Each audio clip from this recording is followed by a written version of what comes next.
Hey Omar, how are you? Hey, doing good. Hey Sawyer, how are you? Doing good as well. Thanks. What's what's going on? We have a do we have a breaking news or No, I just what's got your happening? DM. I'm typically not this early, so I thought I'd pop in. Yeah, you kind of scared me. Everywhere Did I Sawyer did I goes, miss some people news? go, "Is there breaking news?" He's like, "Can I just show up? Do I have to bring breaking news?" That's the fun. You never know. Yeah. Well, he not only just showed up, I requested to speak this time, so I'm like, oh God, what's going on? Let me check the stock price. How does it feel to be associated with breaking news, Sawyer? I mean, it's exhausting because I always have to have my brain on alert like 24/7. But it's fun.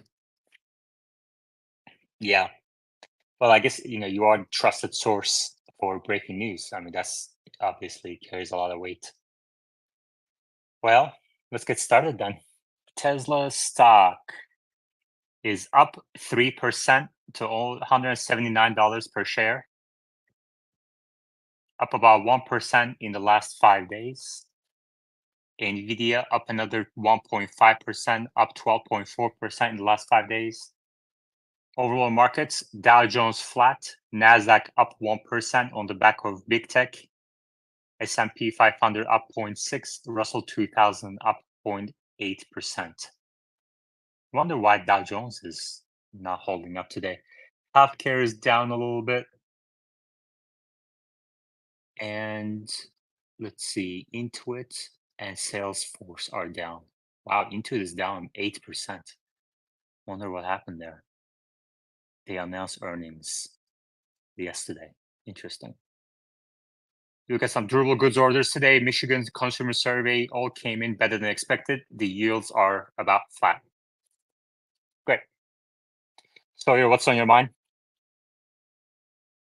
Just hoping we get, or at least employees get, version 12.4 of FSD this weekend. That was supposed to Yeah, I happen. think Omar tweeted that he's expecting this next, or he's hoping for 24 to 48 hours, right, Omar? Yeah, so currently we've seen some employees get it, but a much more limited group of employees. The so-called Wave 1 group, which can include anyone, even a service center employee, a showroom employee, anybody who wants to sign up to get the updates early, that typically comes 24 to 48 hours before the initial early access group of customers. So, what I would hope to see today or tomorrow, if things are on track for a release this weekend, is for that Wave 1 group to get it. And usually it's a lot more out in the open when that happens because the more restricted group, especially with how tight Tesla's been getting on leaks, is much less likely to be on Tesla Scope, much less likely to tweet about it. These are more senior executives and things like that. But once it gets out to the masses, all of Tesla's tens of thousands of employees, then we're more likely to see leaks on social media, someone posting a video, see an update appear on Tesla Scope or Teslafy or something like that. And then, a day or two after that, we could see it get to my car and other people's cars. Have you heard anything about it so far? Not one word. Yeah. Tight on leaks. All right. Well, let's look through. Um, we have the Memorial Day weekend coming up. Obviously, a big weekend for car sales. Sawyer, do you expect any deals from Tesla for the weekend? No, if anything, like they started rolling back some of their deals because used to be able to get the 1% APR promotional rate on the Model Y for the 72-month loan rate, but now it's up to 2%. So I don't know why they raised it just for that, but maybe they were seeing lots of interest. Yeah, maybe a bit more than they expected for the interest. On resale values of Model Y, the resale values of Model Y, according to Car Guru's average listing prices turned up. So now it's on the green, and it's doing slightly better than the overall market. which I think is the first time in a long time for Teslas. So maybe shifting deals from new inventory page to financing rate is working pretty well. So is that your impression too when you kind of talk to the hundreds of people that you do? Yes, tons of people are using this loan rate and Well, that's buying really used good. Teslas for that matter. Yeah. Well, the rates don't apply to used Teslas, right? Yeah, no, it's just new ones. Any questions for Sawyer or Omar? Please request to speak. Sawyer said in the last hour, I'm personally spoken to hundreds of Cybertruck owners. Roughly 90% of them own the dual motor all-wheel drive trim. Outside of price, they are generally very happy with the product. Here are some specs in the 2024 all-wheel drive trim versus what was told to us in 2019 unveil. Yeah, all-wheel drive, actually, they delivered and exceeded expectations on Yeah, towing, on range. Go ahead. exactly. And there's this narrative. I think if like Tesla had just delivered the 500-mile range thing, everyone would have been like, "Oh yeah, like Tesla delivered on basically everything. It's a great product." But because they missed that one number on the tri motor, which is the trim that most people aren't even going to buy, they're like, "Oh, Cybertruck's a disappointment." But if you actually look at the numbers for the trim that most people are going to buy, whether it's at $100,000 or whether it goes back down to 80 or 70, it's going to be the all-wheel drive dual motor, and that trim they over delivered and on range, on towing, and 0 to 60 time. Payload's a little bit less than they thought it would be 5 years ago, but you know, and then of course steer by wire, 48-volt, power share, powered frunk, all this stuff we didn't even know was gonna be on the truck 5 years ago. But so I don't know why people are so upset about that. I mean, I think he's in Canada and they don't have the Cybertruck in Canada yet, do they? No, so So, he's just I mean, upset. people were saying things like this after the reveal before they like drove it. But then once people started actually driving it, you heard this kind of thing stop pretty quickly. Nobody has said anything like that for a long time because in reality, it's just a really good product. And I mean, a lot of stuff we totally didn't expect or ask for or have promised, like the steer by wire, a lot of the most distinguishing features of the truck, the power share, things like that. And yeah, I think it exceeded my expectations in many ways. And the range is actually a lot of range. Like I've taken a ton of road trips with it. I've got, 6,000 miles on it already in just a few months. And for just driving around town, you just drive around, take it home, plug in, and it's got, over 300 miles of range. And it almost always arrives with more range than it originally estimated. And I don't even have the wheel covers on mine yet.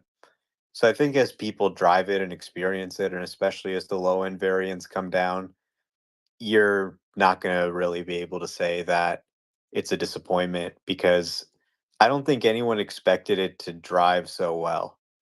Like the amount of technology they packed into this thing, like their next generation technology, is just completely unexpected for me. I think the number one complaint is obviously price, and that's understandable. But when you have such a massive supply and demand imbalance, you're gonna see if over 1 million people have or like reservations, you're gonna obviously see a price that's just astronomical initially. Because why not? Why would Tesla leave money on the table? Their business at the end of the day. And I think as that supply and demand balance sort of evens out over time, we'll see the price drop. It's not going to be $100,000 truck forever. Yeah, I think they're actually doing it in a smart way. Obviously, as they ramp, costs are going to be expensive. This brings their break even time forward.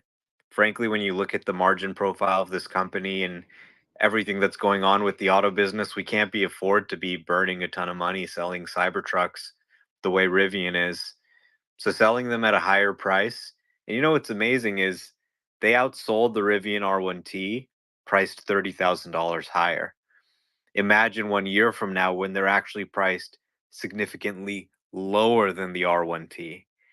So, yeah, I think the lower price versions are coming, but the Foundation Series thing was pretty smart overall. They made the ASP higher, made the payback period bring forward in time, and people who really wanted the truck and were willing to pay for it paid for it, and got some extra stuff like some accessories, the power share hardware, FSDs, stuff like that.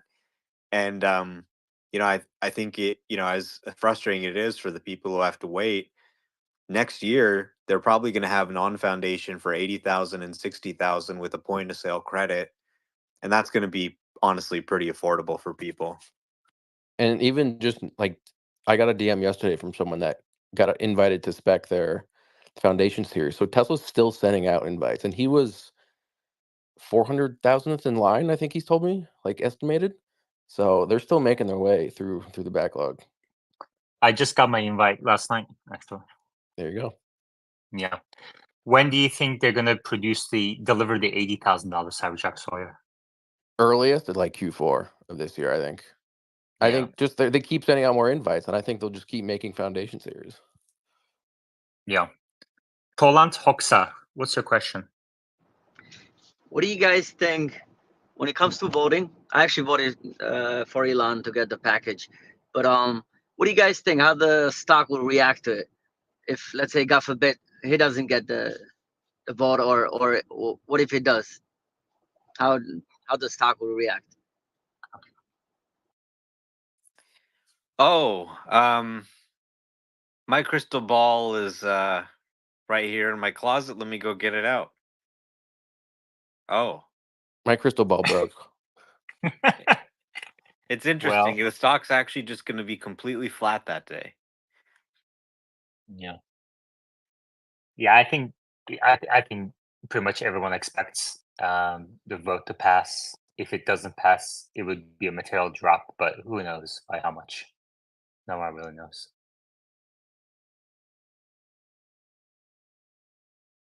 I'm just looking forward to this topic being over. We still have what, 2 weeks, 3 weeks left? 13 days. 13 days. But who's counting? Yeah. Who's counting? Exactly. Is it 13 days or is it a week and right? 13 days? Oh, maybe it's 3. Actually, I take Yeah. that back. Maybe it's 20 days. Right. But who's counting? Yeah. I guess nobody. Yeah, I think it's going to be a great presentation they've got for us on June 13th. So I'm looking forward to that. What do you guys think about this new color for the Model S and X, the lunar silver? I love it. I love that they're bringing silver back across the whole lineup. Tesla took it away like 5 years ago, just to simplify production. But now that they have some overcapacity, I think they can do it now. And this is different, by the way, than the Quicksilver and the Model Y. This is like lighter and it has more of a bluish tint than the Model Y Quicksilver one. Yeah. Lighter, brighter, deeper, darker shadows, it says on the ad. That's pretty cool. It looks nice. Let's see it in person. We have a question from Kagan Kumar. Kagan, go ahead. Yeah, I have a question about the Robotaxi, right? So I know like unrevealing in August, right? So can we think like it can be up in the market, right? Robotaxi with the existing model like Model 3 or Model Y, right? In some locations, right? Any thought on that? Omar? I don't understand what you said. So rather than with the new model, right? So like which will be a Robotaxi, right? Specifically, right? Which will be either 2-seater or 4-seater, right? New model, new platform, right? He can start Robotaxi with the existing model sooner. Any thought on this? Hope question is Well, understood. I mean, if they were ready to launch a Robotaxi service before 2026 on the software side, then they could do it with the existing vehicles. But this Robotaxi vehicle doesn't really have anything to do with the Robotaxi service or FSD. It's just a new vehicle designed on the unbox process, which happens to not have any physical controls. So, Waymo and Zeekr are doing a vehicle without controls as well. Cruise had one, but they kind of got their permit pulled. So I don't know what's going to happen to that. Zoox has a concept as well. So this is just a vehicle unveil. And it doesn't mean that the other vehicles are not going to be able to run FSD or are not going to be able to be driverless. I'm expecting this to be a two-seat vehicle. So if you want to take a ride with, 4 or 5 people, you would have to call a Model 3 or Y or some other vehicle. Okay, good. SpaceX has released a new blog post about what it learned with Starship's third flight and some of the upgrades it plans to implement for the fourth flight, Sawyer says. There's a summary, Starship cost phase. Sawyer? Yeah, so they sort of just every like usually 2 to 3 weeks before they do a new flight, they release what they learned from the previous flight and some of the changes they've implemented to upgrade the new ship for the next flight. So that's what they've done here. And they sort of went through some of the issues that they encountered with the initial boost back burn. 13 of those engines started successfully, but 6 shut down too early, which due to filter blockage. So they've sort of fixed that with some new redundancies and new parts.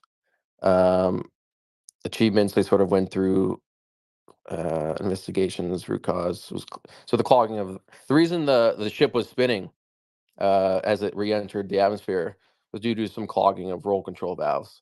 So they've upgraded those, and hopefully we'll see it splash down in the ocean like it's supposed to. Omar, are you coming down for this next flight? That's supposed to be as soon as June 5, pending regulatory approval. I am really excited for this launch and I really want to, but I'm coming to Austin on the 12th, so I don't know if it really works out well, but maybe if it gets delayed a little bit, then we can go afterwards. Yeah, that would be huge. Have those shareholder invites gone out yet? I don't think so. No. They were supposed to this week, so maybe they go out today. Like if you look at the thing, it says the week of May 20th. All right, let's see. Yeah, I'm looking forward to seeing my first launch. And that'll be fun. Man, my friend, like I have such amazing friends in Austin. That's like part of the reason why I love this city so much is because you get this Tesla community with it. And he comes in today and he goes, "You can grab my Cybertruck anytime you want." And it's parked like literally a block or 2 blocks away from where I live. It's like literally just walk up to it and grab it anytime you want. It's like, wow, thank you. That's awesome. Yeah, I love the phone key sharing features on Tesla. Yeah, Like yeah, it's huge. me and my friends all share phone keys with each other, so we can just kind of, drive each other's car, like my roommate and I, that kind of thing. Yeah, exactly. And I mean, it's really no different than if you had your own car because the settings adjust and everything. The only thing is like, it's like timeshare. You may not be able to get it exactly when you want it, but most of the time it's available, you know? Yeah, and I have like my dad's car shared and he has me shared, so he can like check and see where I am on the location thing if I'm like driving, or if I need to move his car, he needs to move my car. It's all just with my phone, all just completely transparent. I don't have to go look for the key like I do if I want to, move my mom's Mercedes or something. Trev. Yeah, I just wanted to mention with SpaceX, it's always going to be awesome to see a launch. But Elon did mention for if this flight goes well, they could potentially catch the booster with Flight 5, maybe even delay it a little bit to Flight 6. But those would be the really exciting ones because they'll have to try to catch the booster when it comes back to the launch site. So I think that would be definitely worth it to wait if you want to see that. All right. Thank you. I mean, I'll try to go and who knows, seize the day. Who knows what happens after that. Lucid will reduce its workforce in the US by 6%. The layoffs at Lucid will impact employees at all levels, including leadership and mid-level management. It will not impact the hourly manufacturing and logistics workforce. Have you guys heard of any other additional layoffs at Tesla in the last week, Sawyer, Omar? No, I haven't heard anything. Yeah, I haven't either. Hopefully they're Hyundai done. is done. Yeah. Yeah, I mean, who knows, Who knows?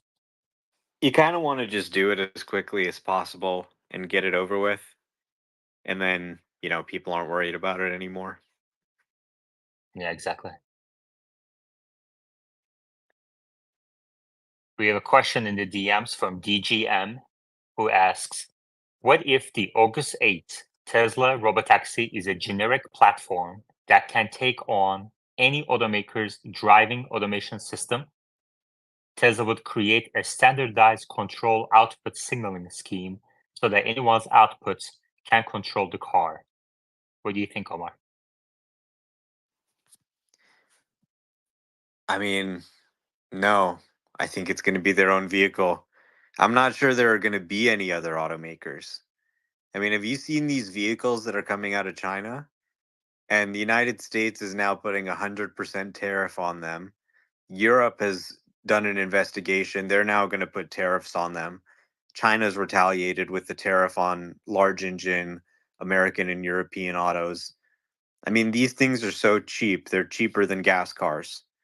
If these things were allowed to be sold in the United States and Canada, the same way they are in Mexico and South America and other parts of the world, it would literally decimate the legacy automakers and they would probably go bankrupt.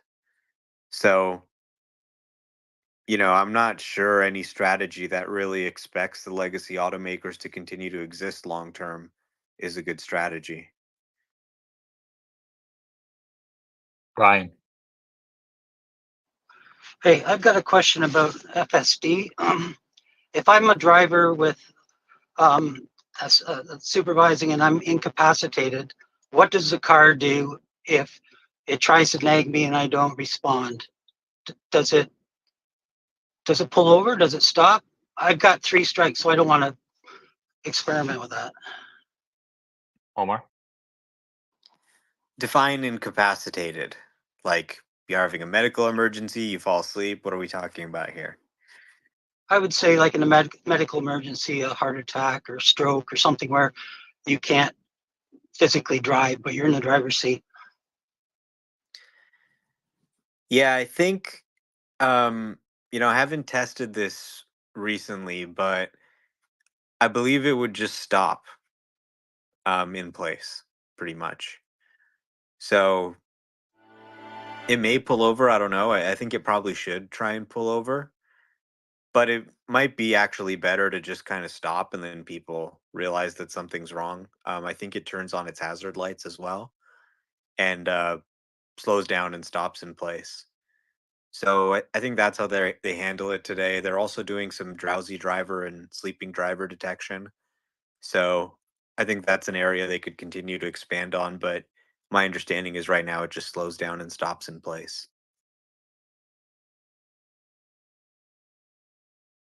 David Katz.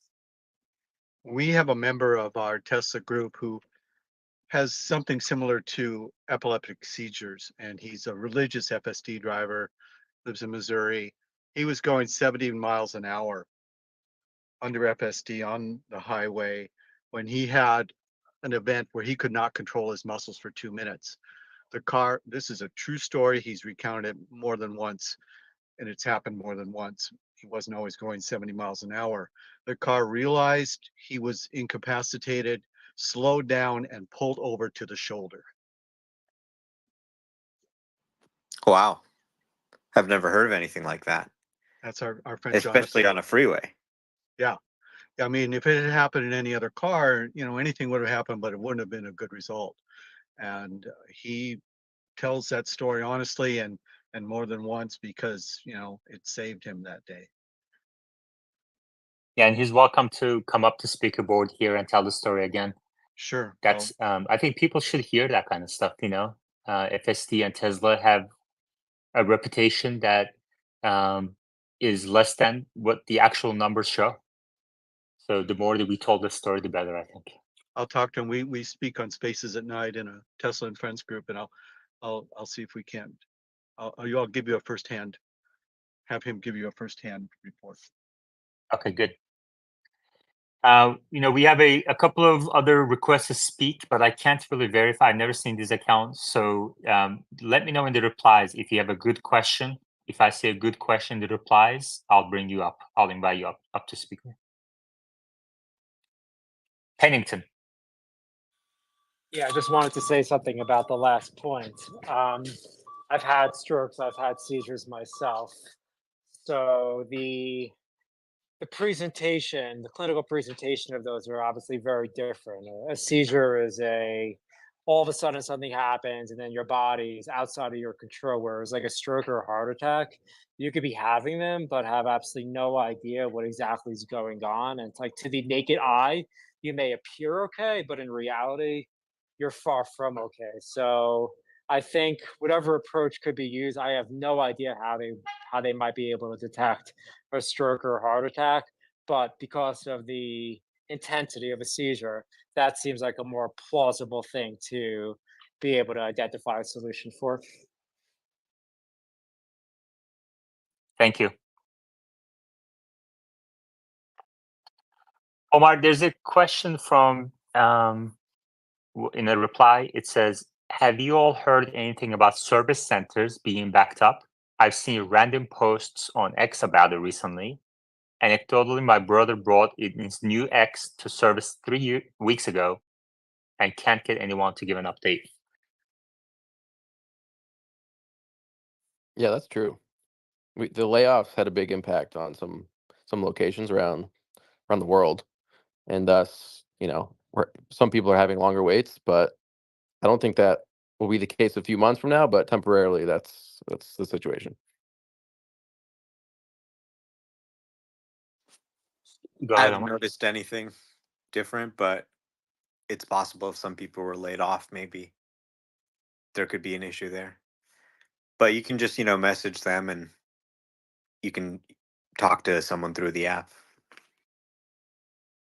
Sawyer, do you have a sense of, let's say, I don't know the absolute number, but I guess the figures were around, estimated figures are about 10 to 20% of the company laid off, right? So we're talking, Yeah. maybe 20,000 people. Do you have a sense of how many people in each department?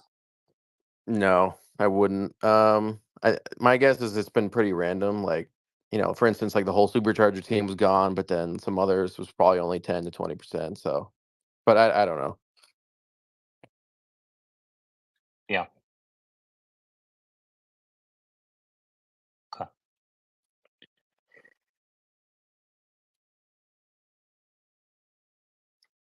By the way, do you guys want me to read the email from Peter Rawlinson he sent to people about the layoffs? Sure. Only if you Okay. read it in his British accent, though. Sure. So I'm not going to read the whole thing just because it's really long and boring, but I'll read parts of it. So he said, today we are announcing a reduction to our U.S. employee and contract workforce, and impacting employees at all levels, including leadership and mid-level management. The reduction in workforce will not impact our hourly manufacturing and logistics workforce. Then he goes on to say, I'm confident Lucid will deliver the world's best SUV and dramatically expand our total addressable market, but we aren't generating revenue from that program yet. As always, we must remain vigilant about costs. We are optimizing our resources in a way we believe will best position the company for future success. And then a couple of bullet points he added was, despite slowing sales in the broader EV segment, we achieved an all-time delivery record last quarter, and we have seen that momentum continue into Q2. We must continue accelerating new customer acquisition and expanding awareness for our flagship vehicle. And then he says, sales are so good, you're fired. And then he says, stay on track for the next bullet point he wants to do is stay on track for the Gravity SUV program to start production at the end of this year, and our midsize program in late 2026. I expect our SUV and our midsize vehicles will be the best in their segments, and the journey to production will be thrilling. Yeah. Thrilling. That's a great euphemism. Yeah. Yeah, I think Elon's taken there's some macro headwinds, obviously, and I think Elon's taking some drastic actions. And every time Tesla takes action, we see similar kind of light versions of similar actions from Lucid and Rivian. So not surprising. Hey, did you guys get a message in the last 24 hours or so from a publication about Which publication? I'll DM you guys. I'll DM you guys instead. All right, let's see. I've been DM'd by 2 publications, but I'm not going to respond to them. Yeah, I haven't responded either. I don't trust these people. Yeah. Chansu. Yeah. Did anyone check on Corey for the layoffs? No, haven't heard anything. Thank you. Yeah. Here, I just sent it to you guys.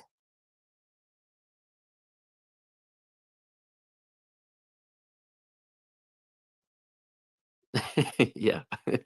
That You was got that right. them. Yeah. Yeah, exactly. All right.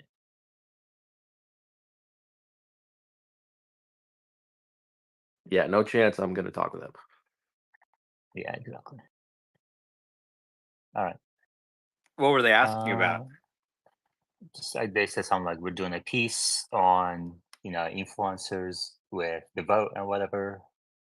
I'm like, okay. Oh God. Yeah, I know. It's like recipe for disaster.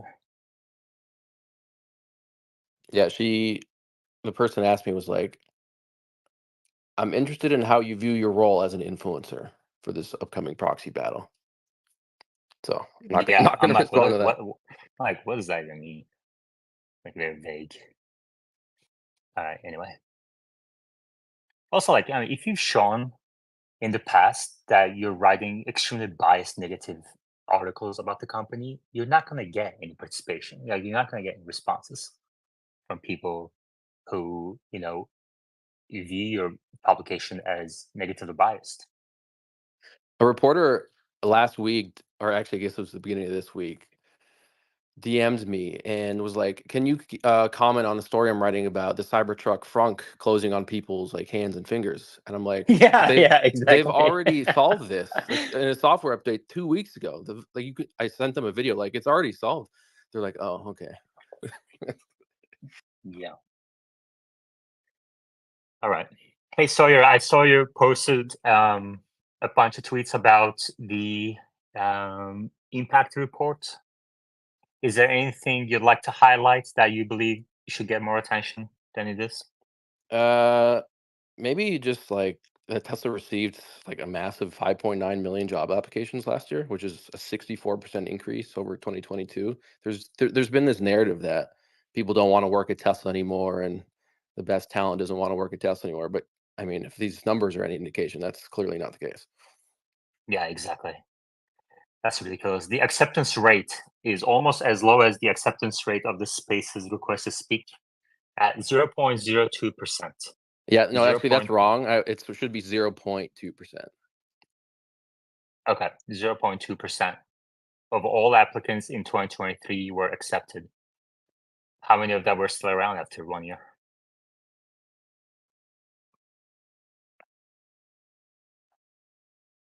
Oh, we have Greg in the space.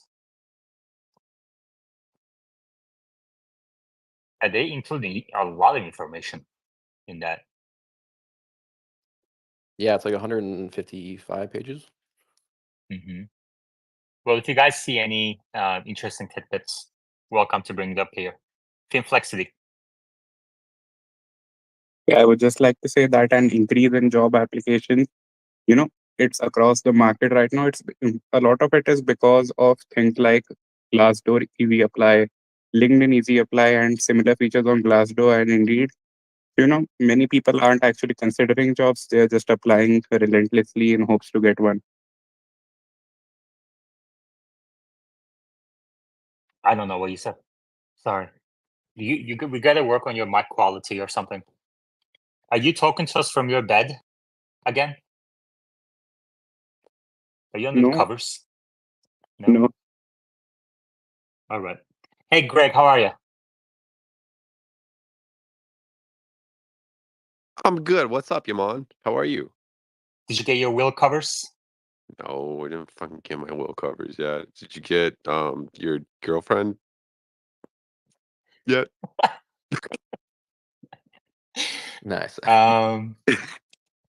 Do you want to do a 30-second pitch on why you should get prioritized for your wheel covers?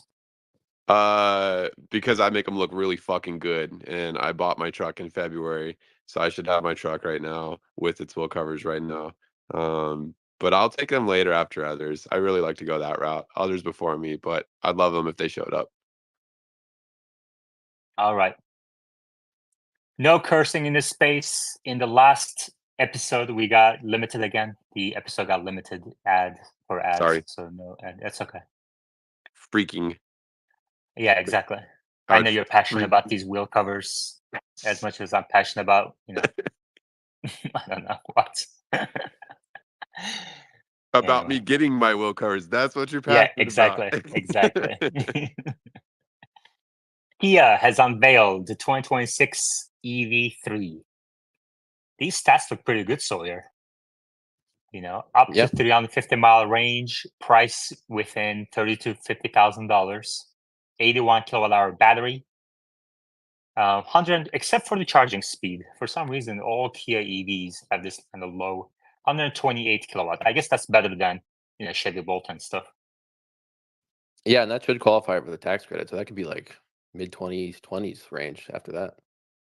Well, I guess the question is, will the tax credit be there in 2026? Well, that's a good point. It might not be. Right? Yeah. Baymax. Yeah, if price per mile, right, is the metric that they want to achieve for robotaxi rides, the future robotaxi rides, what's the barrier to creating a price per mile for FSD subscriptions as well? Won't that lead to better adoption? Is there a value dilution play? Just curious to get your inputs, guys. Thank you. Yeah, I get this question often in the replies outside this space as well. Omar, what do you think about a per mile price for FSD?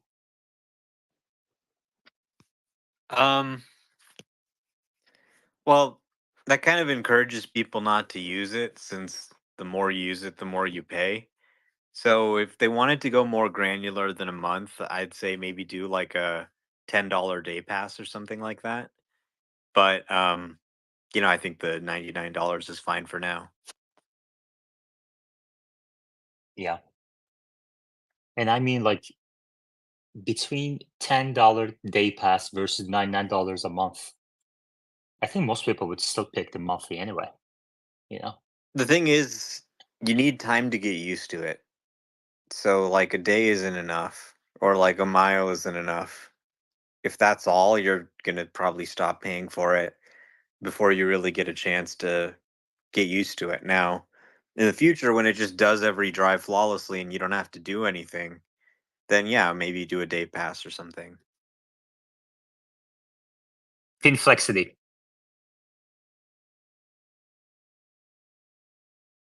Yeah, I would just like to say that Uber had done a total addressable market for, per mile, according to per mile cost. And according to them, at there would be 25x growth in the taxi market if we could get cost down to $1 per mile. If we get it even lower, it could go in excess of trillions. Okay, good. Thank you. Steve. I think Steve has a question on robotaxis as well. Hey guys, can you hear me? What's your question? Yeah, so I've been wondering about, so we've been talking about take rate a couple weeks or something ago. And like we all know, FSD is eventually, we believe FSD is eventually gonna work, be approved, first in the US, then maybe other regions. And what are you guys' estimates about take rate if it's approved, if it works? And what's the right price? Because a lot of people, $100 a month, it's a lot. And sure, you can use your car as a robotaxi, send it on doing Ubers all day, but not everybody wants to do that. And like, what's your long-term projection on like end game profitability on FSD? Because it's huge, but how huge is it Okay, going to be? Omar. I couldn't hear a single thing. Oh, really? He's asking, what do you think the profit potential of robotaxis and FSD as ADAS plus robotaxis, 5-10 years out? It's very difficult to predict. I mean, there's many different factors. I think it's just going to vary a lot depending on where you are. But I think the market will probably be fairly saturated too. So it's difficult to predict what it really looks like and how it varies from place to place. There you go. Greg, did you want to take a stab at that? I was just gonna say, if you're thinking about your car as a robotaxi, there's not another single business on the planet that you could start for $100 a day that would have the brand appeal to driving a robotaxi that's Tesla branded around. Like that's an incredible opportunity from a franchising perspective. If you're looking at it from a business opportunity, that's incredible. So if that's what you're thinking, great. But also don't know if you're going to be licensing FSD for $100 a day for robotaxi purposes. Baymax.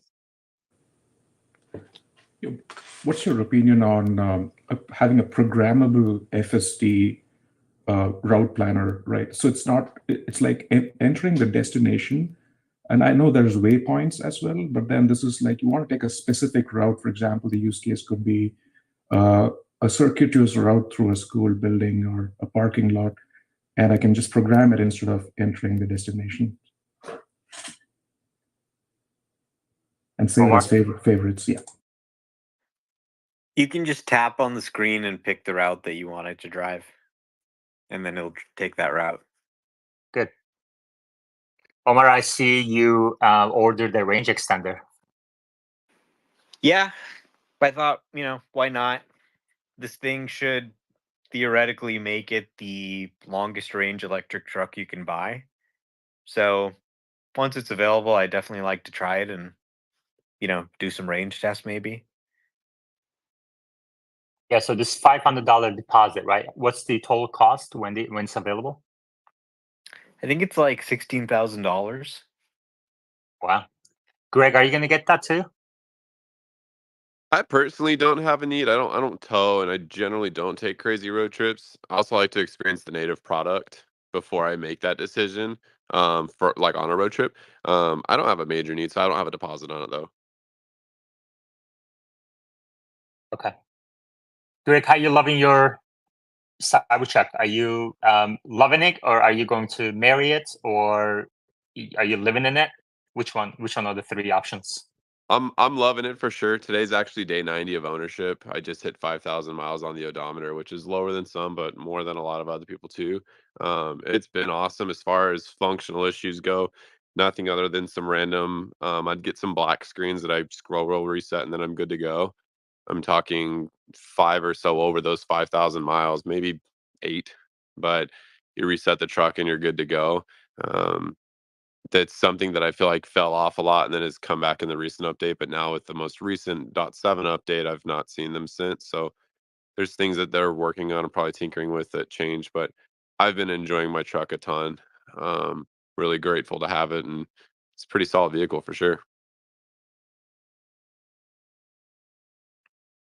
So you're happy that you got the Foundation series. You're happy that you got the Cybertruck. No major issues so far. You recommend it to everybody? I definitely recommend it to everybody. The value proposition for Foundation series can be it's something to digest. It's different for everybody. If you want full self drive or not, if you really care about those wheels are going to do aftermarket, and really if you want the truck now. So if you can wait, if you don't need it now, then sure, wait. I mean, full self drive went down $4,000, and who knows, may go down more, may go up more. But if you want the truck now, this is the route to getting it. So this is how you get it. But I'm happy that I got my Foundation series. I think it's cool to have those bragging rights as things go down, that I had mine early like that, and it's a solid vehicle. And I do have full self-drive. Yeah, I'm not. I don't regret my Foundation series at all. Very good. There's a big event going on in Austin. If you guys are anybody in Austin in the audience, reach out to Anwar Beck. On June 2nd, there's going to be a kind of a biggest gathering of Cybertrucks in the world so far. This space is possible only because of my patrons. Without my patrons, this space is not possible. If you'd like to become a patron, the link is at the top of your screens. Wes Hicks, go ahead. Hey guys, I was just curious for Gregor, Truck, and Omar, if you all would prefer maybe the darker interior on the Cybertruck now that you've seen it. Some people said the white's a little out of place, and I just want to get your opinion. I personally, I joked about it last night, or posted rather. It's not really a joke. I mean, I would love to do a black interior, like a dark interior. The gray that Tesla is putting out and offering is, if you see it in person, it's more gummy instead of being gunny, if that makes sense. It's not as deep as you might think. It's got more of a gray, softer tone to it. The white is really piercing, but it's also quite reflective on my side view windows. They are tinted, so I think that probably also is fighting that light and creating a worse reflection, worse glare. But I would probably still go with the white and then black it out eventually, like I'm thinking about doing. Maybe I'll do a video doing the upholstery myself. I'm not sure. I unplugged Tesla to hit me up to do it, but I might just do it myself to show others how to do it. Hey guys, on Warbeck, I recently saw an employee car that had that other color spec. Is it charcoal something? What are they calling it? Something gray. What is it looks like trash in person. Like on the site, I've seen like renderings or whatever what it's supposed to look like, but compared to my Foundation Series white, I think it's a different material too. I alluded to the fact that it felt like crap or like just looked like shit, and then it kind of. I said, "Hey, is this a cheaper material?" And the employee nodded. So, isn't it okay? So, like, I thought that it looks lighter in person too than what it's portrayed. Yes, it's like a gray, not a dark. Yes, and it's a different material. I'm not trying to dog on Omar, but it's almost like the gray of the surrounding of his emoticon picture there. It's kind of like that. It's like that. It's like that shitty Omar gray, you know. Dude, Anwar Beck, you can't curse on this space. You just cannot curse in this space. Okay. My bad. Like, this is not okay. It demonetizes the YouTube episode. It's not funny. I have to remind people. I hate having to. For some reason, people think I like this moderation work. I don't like the moderation work. All right, and I literally brought anyway. Do you want to talk about your Cybertruck rodeo event? Sure. Yeah. For those that want to come out, June 2nd. It's a little bit of a drive. It's an hour and 30 minutes north of Austin. But my friend owns this racetrack that right now is dirt. It's 3.2 miles. Matt and I went out there. If you follow my Instagram, you can see the crazy. We drove his Cybertruck on the dirt track. It was insane. Lots of fun. So it's June 2nd from 10 a.m. until 5 p.m. I think what we're going to do is there's a massive Temple, Texas has one of the largest superchargers for Tesla in Texas. So I think we may get together there maybe like 9 a.m. all the Cybertrucks and then do like a cyber rally from. It's like a 30-minute drive from the supercharger to the Domo racetrack. So the other thing is we recently secured a cyber hammer, and we will be raffling that off to the Cybertruck owners that make it out. So your chances should be pretty good. I'm hoping to get over 100 Cybertrucks. I think we've got over 50 now committed to becoming, and over 300 people have registered for the event. So it should be a lot of fun. If you guys have any questions about it, let me know. You can look up on my X. We've got links for you guys to register if you want to do that. Yeah. And the ad for the event is on the YouTube screen. So if you're watching this on YouTube, you can see on Arbeck's profile, the Cybertruck Rodeo event, the world's largest Cybertruck meet. If you have a Cybertruck and you're in or around Texas and you'd like to join the event, reach out to Anu Arbeck. On X, you can see his profile on the speaker board, and on YouTube, you can see it on the screen. Anu Arbeck Iman. All right. And this is on June 2nd. And it's going to be awesome. And Anu Arbeck on various social media platforms, he's been posting the videos of how they're preparing for the event. I mean, it looks a lot of fun. I mean, Matt is having a great time with the Cybertruck. It looks like a lot of all the off-roading things that you guys post. I think he almost broke a Cybertruck. He went a little too crazy. Did he? Yeah, dude. Yeah. But he was going insane. And he didn't. Why didn't he go on off-road mode? I don't know, man. Yeah. I joke Anyway. that you don't want to buy a car from Matt, but it's really not a joke. I saw that. He really does beat the crap out of his cars. AR? Hello. I have a question. I put in an order for the Cybertruck last November. So, other than just anyone's guess, are there any more insights, or do you guys have any models of, like, was I order number 1,000,001? Was I order number 2,000,001? Like, for somebody who puts $100 down now, like, what is the best guess of how long you have to wait? Is it 4 years, 5 years, based on 250 ramp production for next year? Any thoughts? Thank you. If you have $100,000, you can get one this year. No, I know. I mean, I'm not in a rush to get it. I actually don't mind waiting a few years, but for planning purposes, I'm just kind of wondering what is the trajectory of that queue being eaten into by how much they're making? I think period, it's a really interesting product because the price is going to go down, which will be a step in affordability and demand. So what Omar was saying wasn't like a facetious, like you can go get one. It's that you will probably get an email that will queue you up for Foundation Series. We don't know the real attrition rate for whether or not people are buying or canceling their Cybertruck altogether. It's more so it's not right now, not never. So while somebody may say no or not respond to their Foundation email, they may be waiting for it to be 80 grand and have a dual motor for that, because then it's really 72.5 and potentially less in different states. So that's where there's going to be these weird waves. And then not to mention the single motor should come out. I bet it's fall of 2025 that we see that. And that will be a whole other wave of interest as well. Not to mention there may be price refinements that happen that make it even more affordable. Or it goes up in price, and that just spikes the demand altogether, because then people are sniffing out on, oh crap, it's going to be expensive. So we don't know, but if you want a truck, you can get one probably this year.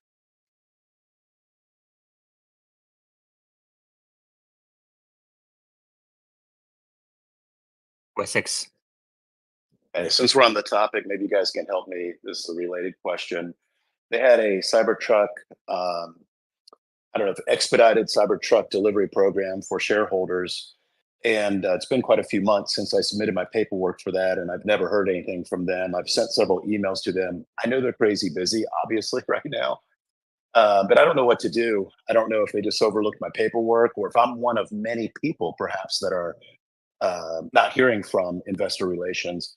Do you guys have any suggestions of alternative routes to try to communicate with them to see if they can help me?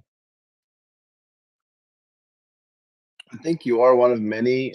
Recently was in a spaces with Brooks from Drag Times. He was in the exact same predicament. So I'm trying to kind of like work on the back end to see if I can connect them with somebody, but he's in the exact same place as you. Thank you. Can I send you my RN number just to kind of have it in your pocket? Sure, yeah. Send me a DM. Thanks. I will. Thank you. Once they run out of orders, they'll come find you. Don't worry. They'll be knocking on your door, calling your home phone, saying, "Hey, we're ready now." I am a little bit concerned that, if there are a lot of shareholders as this vote's coming up, it's not going to change my vote. I'm all in, no worries. But, is this really a good thing to have a promotion for shareholders, and then not respond to them?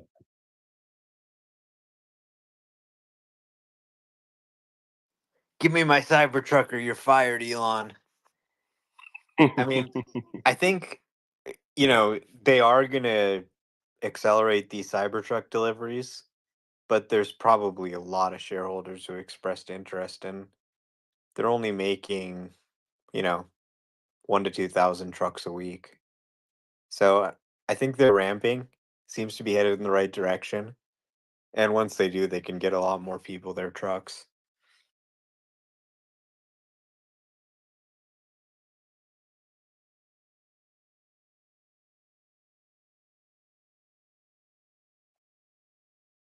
All right.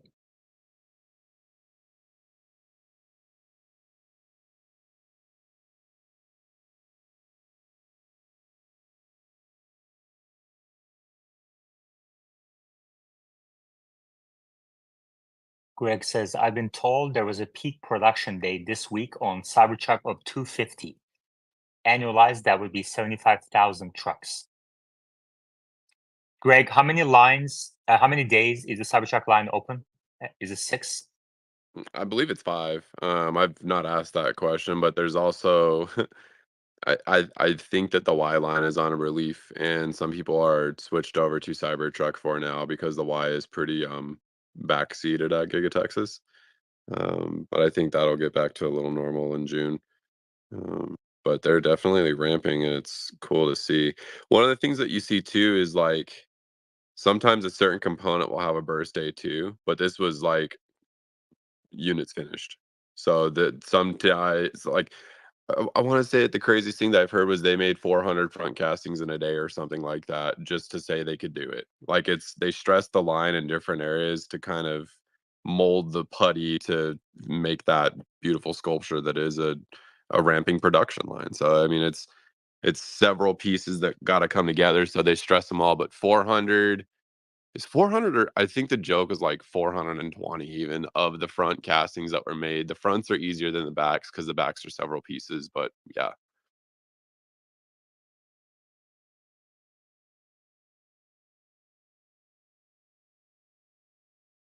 Can you elaborate on Model Y took a back seat? Do you have any numbers and specifics that you can share? If you can't share, that's fine too. Yeah, I don't like to touch Model Y just because it's a total bread and butter thing. But proof's in the pudding. We get the drone flights, you see less Model Ys. Yeah.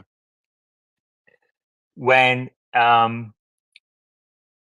think it was the other day when Joe Techmeyer posted drone pictures of a new equipment, large equipment, and I think Sawyer said it was Giga Castings. Yeah, I think that Giga Press. Yeah. What do you think that line is for? I think they might be gearing up to make their own injection molds to then CNC out to make their own injections. So to make their own injection molds. So they're making the molds to make the molds, if that makes sense. So then they can actually make the platens. But yeah, so I believe that's what the die shop is, but I've not asked too much of that. I don't know anybody that's on that end of the engineering.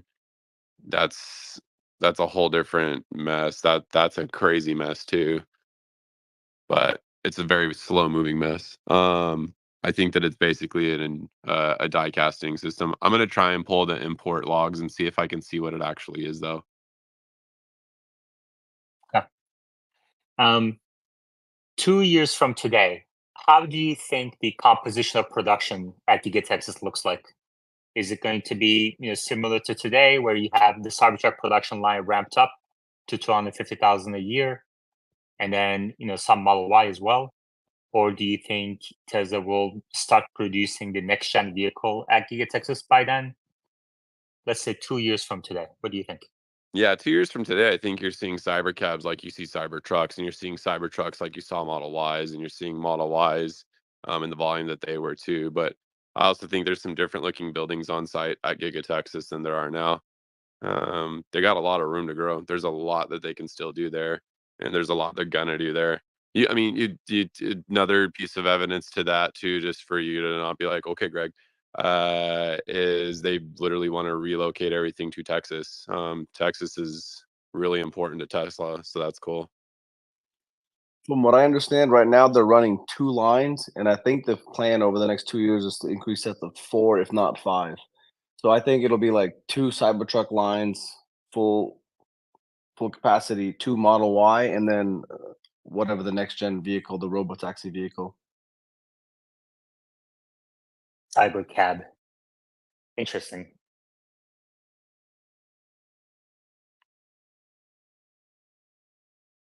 So 2 Cybertruck lines. Greg, does that mean 500,000 a year? It could. Yeah. There's so, like we were just talking about a minute ago, like, dude, there's this really interesting price stepping thing that they've got going on there of like, it's 100, but really it's 80, but it's actually going to be 60. But the future's also bright. Like Cybercab it's been seen as also running a stainless steel body, so that's going to be opportunities of scale right there, where they have more cost savings as they order more steel and they're running more machines. It'll, man, like it. I joked yesterday or posted again. I say that I'm joking, but I'm pretty serious. Like, I don't think they'll be super far off from their 2019 price points eventually. Um, yeah, I think that there's some serious opportunity for Tesla to have a mid $60,000 Cybertruck, a high 40 Cybertruck, and a beast that's like 90 grand. I think that's always going to be that Model S plaid piece or Model X plaid piece. That's like, if you want it cool, but as we're seeing right now, yeah, they're producing less, but I think that people want that less too. Like, if you get in that, it's amazing. Like, the beast acceleration curve is redonkulous. It's unnecessarily fast. So I think for a lot of people that are just like, we're just wanting to get a truck, then I think the dual motor all-wheel drive Cybertruck with its current, what will in the future be a standard range battery pack, that will be the most popular configuration. I could see that being like 65 grand. But Thank you. yeah, I'm gonna Hey, hop Omar, off. let me add. Oh, no, before you leave. Okay. 5 minutes. Okay. Because I just pulled up Omar's post about NHTSA's letter to Waymo, and I guess one of their tweets is mentioned in there too. What tweet is that? Yeah, I depantsed Waymo with a video of the Waymo doing like a U-turn. Um, it's literally a mile from my house. The video is from a local radio DJ, but yeah, they're basically erratically driving completely insanely. But yeah, Omar, what does the letter say? Well, the letter basically says, "Hey, Waymo, you know how we were investigating you for 22 questionable incidents, including 17 crashes? Well, we actually found 9 more, including on Gregor Truck's timeline, apparently. And they said we found videos of Waymo's hitting things, making questionable traffic maneuvers, especially around pedestrians. We're concerned that you could hurt somebody or hit somebody, and we want more information about these incidents. So we'd like you to provide video of what happened in the car 30 seconds prior and 30 seconds after the incident, or just up to the crash if it was a crash, and so on and so forth, so they can do their investigation. So, obviously they're just doing their job. It's nothing that out of the ordinary. They're just trying to figure out why these social media incidents happened. But it is interesting that they're really kind of regulating by social media. Like, they have links to various posts on X and other websites, like YouTube, where they just, you know, discuss what people are showing in these social media posts. So yeah, it's kind of interesting, but I guess they've become sort of the de facto autonomous regulator. I mean, this is becoming a really big sort of growing part of the agency, is essentially investigating, the failures of self-driving cars and what they can do to mitigate these issues.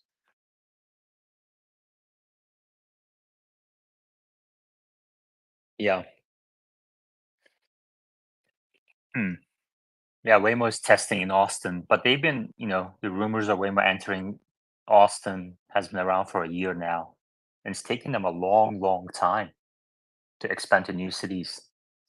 Do I remember correctly that you said in LA it's not as good as in San Francisco? Yeah, there's a noticeable performance drop off, just sort of jerky maneuvers, um, poor route planning. For example, in downtown where I tried it, staying in the left lane, even though it was frequently getting stopped by people who are trying to turn left, and then it would just get stuck over and over. Things like that. And I haven't driven it that much in LA because the LA service area is much more limited. Like in San Francisco, it can really handle all of San Francisco. San Francisco's not that big of a city, but LA is a very big city. So you can't go to the Valley, for example. You can't go to the Getty. You can't go to Griffith Observatory. You can't go to Los Feliz. You can't go north of Sunset Boulevard in West Hollywood. So there's a lot of places you just can't go. You can't go to the Port of LA or San Pedro, obviously. Um, so it's a very limited service, but overall it works pretty well. Obviously zero intervention rides point to point, but you can really see kind of their dependency on mapping and how it creates so much of the smoothness that you see in San Francisco. Exactly. I signed up for their waiting list, and we'll see when they invite me to try their service, and I'll report back. The other problem with really their service is the waiting list. So in Phoenix, you can just do it without a invite, but in LA and San Francisco, you need an invite. And the wait time in San Francisco can be anywhere from 10 to 15 minutes. Here in Los Angeles, it's more like 15 to 20 minutes. We have a lot more traffic in LA. It's a bigger city. The cars are spread out over a wider distance. So that's kind of an issue, right? People want to get a ride and have it come quickly. They don't want to wait extra time compared to an Uber. So, in order to get to a point where they can take away that invite code requirement and let anybody request to not have wait times go through the roof, they need a lot more scale. Essentially, they need to put a lot more cars on the road. Like, we need to see them doubling and tripling and 10xing the number of cars they have on the road. But their ability to do that is somewhat gated by the frequency of crashes.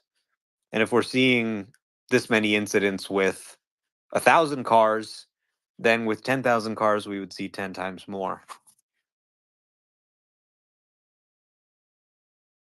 Thank you. Dave.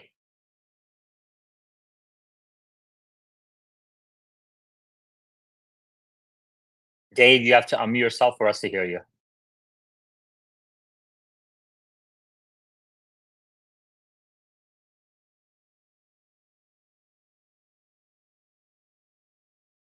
All right. Moving on. US new vehicle inventory was 2.84 million units at the beginning of May, the highest level since late 2020, Cox Automotive said.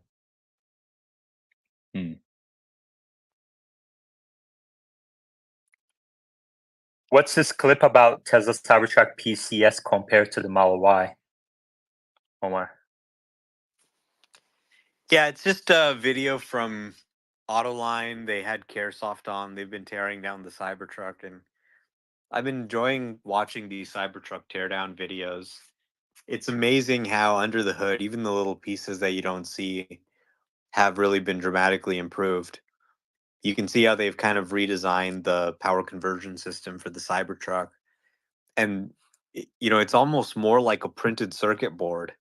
So you can see it gains a lot more functionality, like the power share, for example.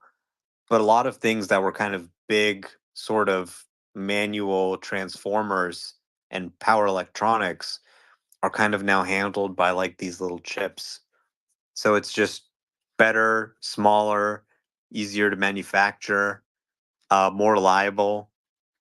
And I think they're probably going to bring it across their lineup.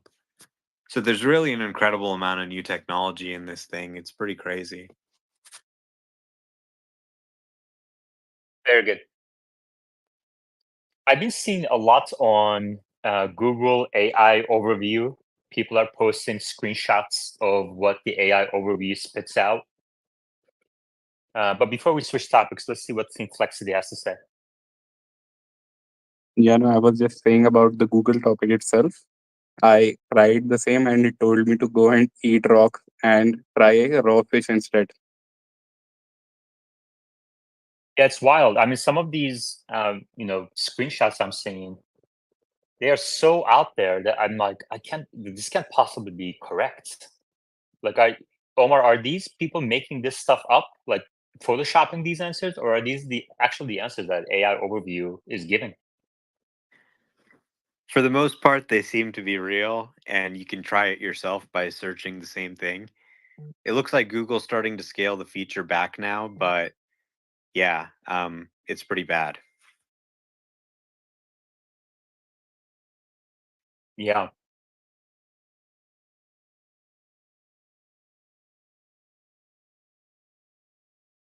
Yeah, it's kind of crazy.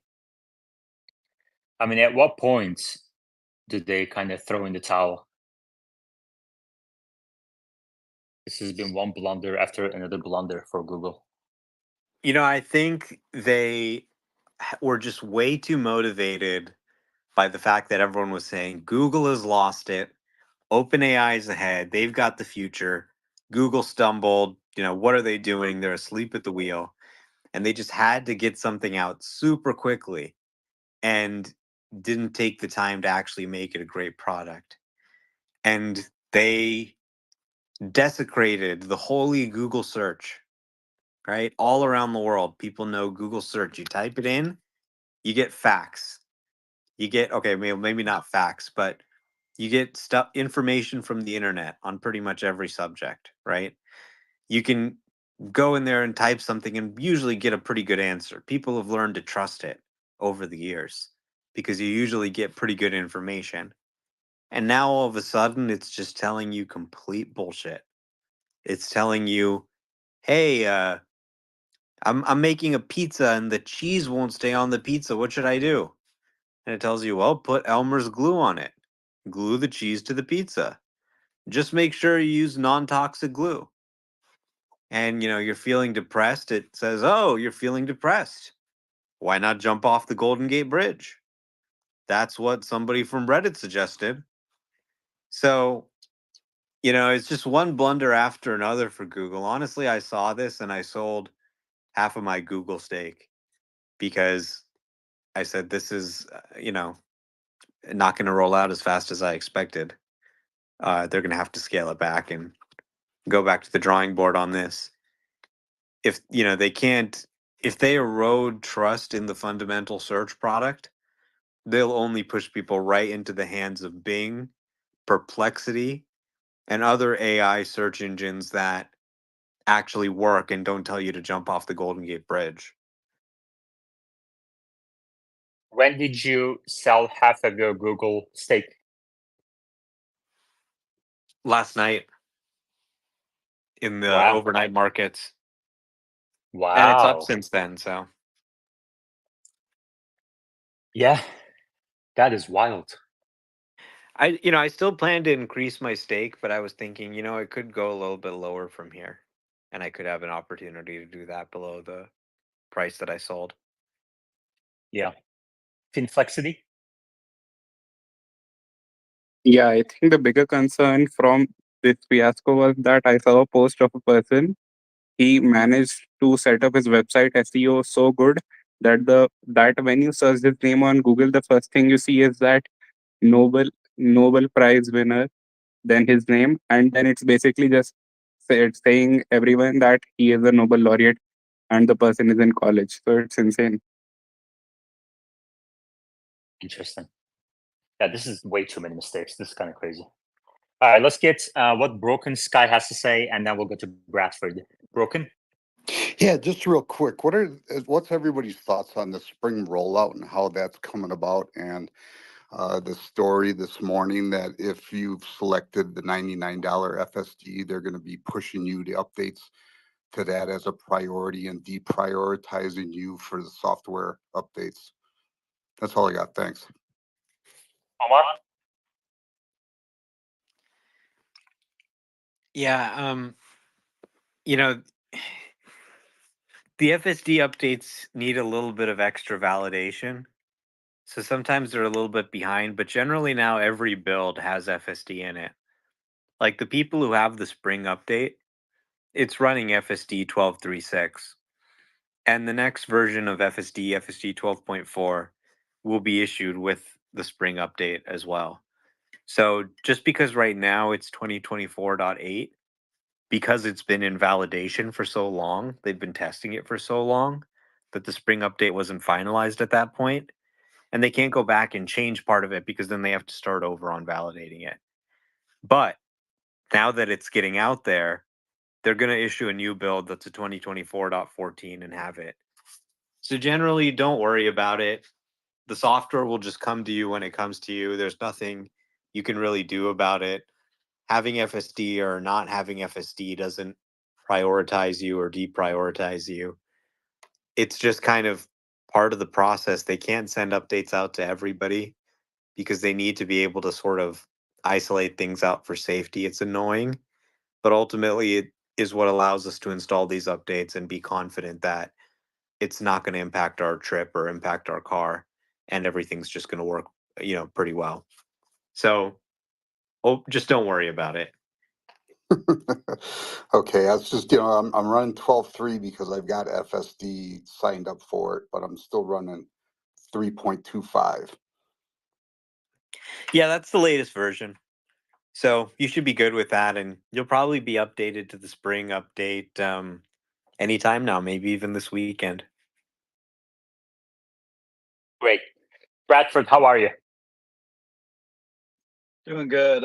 I want to say with Google, like what I don't understand is why isn't there an automated process where they could grade themselves and not grade themselves against these these ludicrous Reddit posts and see like, okay, are we failing in our answers and our summaries? Like, why isn't there some like AI guided grading process where they can identify these errors in QA and like it could be done quickly? I just don't understand it. I do want to talk a little bit about Nvidia if I can change the subject, but I want to hear what Finflexity thinks. Inflexity. Yeah, so right now what Google is basically doing is that they are taking your search result, they are running a running a virtual sequence in the background, and it's very simple. What they're doing is they're using small models which are not very smart, and they are basically just checking SEO rankings and taking descriptions from their links. So it's not anything smart. It's barely even enough to call it AI. It's basically, it's total bullshit right now there. So it's just a simple algorithm. Go ahead, AR. Oh, sorry, I have a question about your space, Jan, and I don't mean to switch subjects, but maybe I'm a total noob. But today, my phone can be in my pocket, and I can hear the whole space. But yesterday or the day before, if my phone goes into sleep mode, my iPhone, I have to like open up my phone again and go back into the space and have it actually be like on my screen for me to listen. Is there something that you're doing differently in hosting to? No, nothing I do differently. The X is just buggy. Got it. All right. Thanks. Yeah, sometimes it works that way, sometimes it works the other way. Who knows how it works? I stopped trying to figure out. Bradford, do you want to talk about Nvidia? Yeah, so in November I did a video on YouTube. Hardly anyone watched it. When I talked about this in January, I think like 350 people had watched the video. And what I predicted for the full year was that Nvidia would do 100 billion in revenue and like $24-25 a share. And the reason why I was doing that is people were saying that Nvidia at the time was expensive at $600 a share. And so basically it was only at like a 24 PE to what I thought they were going to do for the full year this year. But what's really shocking to me is essentially in the first quarter, Nvidia's already on the pace to meet my what I thought was like, I thought I was being realistic, but I was totally out there compared to Wall Street. Like Wall Street at best was at like 50 billion in profits. They were like at least like 20% lower than I was for the full year this year. I'm blown away by the Nvidia results.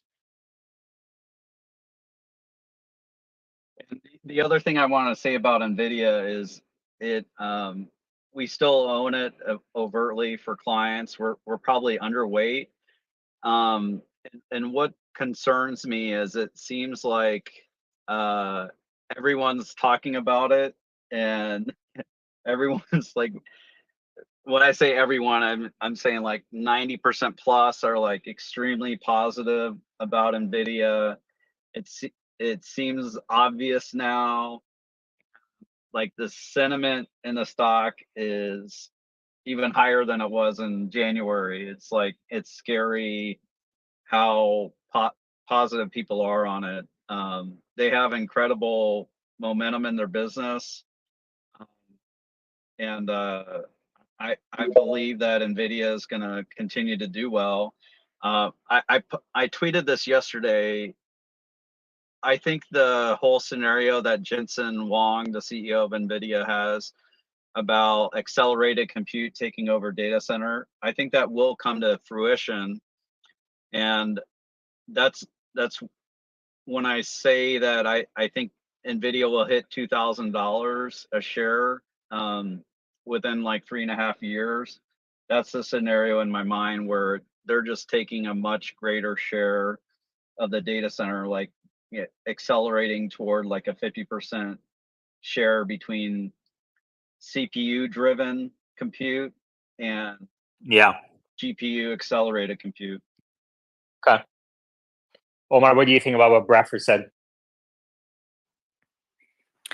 I say thank God for Nvidia, because I've made $80,000 on Nvidia stock, and my Tesla stock is not doomed because of Nvidia.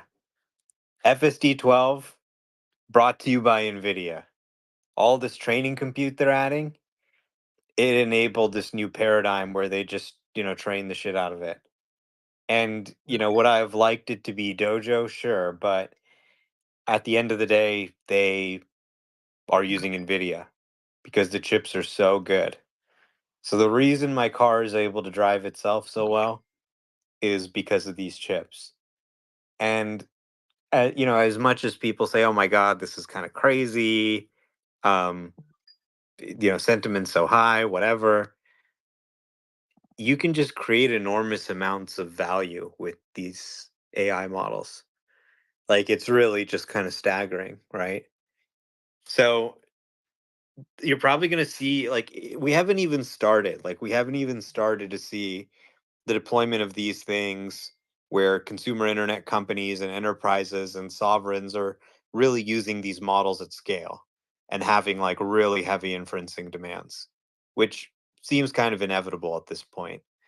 And we haven't really seen, most enterprises really start to understand how they can use their data to train these models and use these models in their enterprises. And Tesla's kind of ahead of the curve. They're buying a ton of these things and using it to create robots and create self-driving. And as they're successful and you see massive amounts of revenue coming in, like they're going to make many times more revenue with the robots than the chips cost, right? Or otherwise they wouldn't buy the chips if they cost more than the revenue. So when people start to see that, then they're also going to want to buy, more chips. So it is really just growing very fast, and it's a very big market. I think there's a lot of room for others to take a slice of the market too, including Tesla. And it's really exciting to see. I think you're really just seeing an AI takeoff, tons of capital investment that's really just bearing fruit for the entire industry. And it's a wave that Tesla can ride to some extent as, these chips just keep getting better and better as our knowledge of how to build these machine learning systems just improves at a dramatic pace. The products Tesla has are gonna just get better and better, and that's good Okay. for my thesis. Xander. Go back to Bradford because he's probably on topic. I was going to answer the guy with the that spoke before Yeah, Bradford. I had a question because I'm guessing you all may have discussed this some yesterday. I realized that Jensen Huang talked about all the major customers, and he gave Tesla a lot of praise and said that they were ahead in self-driving and autonomy. And I don't have the direct quote, but he was very effusive in his praise, and I thought that was meaningful because Nvidia has been working on their own solution. So, like, for Jensen Huang to praise Tesla, even though he is praising all his major customers, I felt like that took a lot, and that was very meaningful. And I'm curious what the conclusion was yesterday about this topic.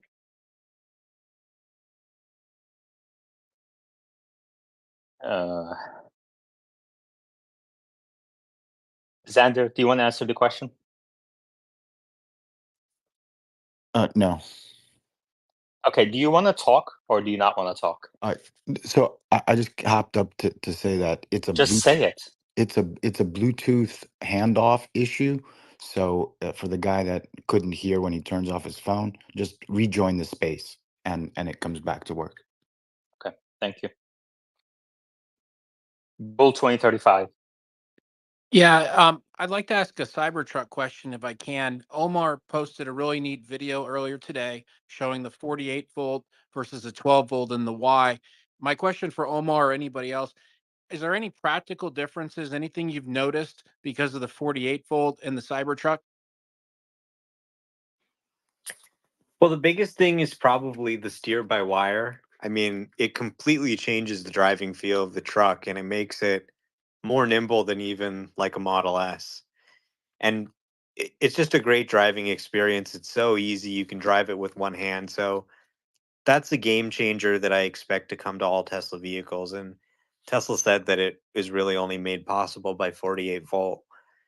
The other benefits are really sort of on the manufacturing side. If you look at how they're actually wiring these things, the wiring in a car is really much more complicated than you think. You have all these devices all across the car. You're running like miles of wiring within the car, right? So then you've got wires for power, then you've got wires for data communication, and everything has to just be perfect and nothing can sort of be disconnected from anything else.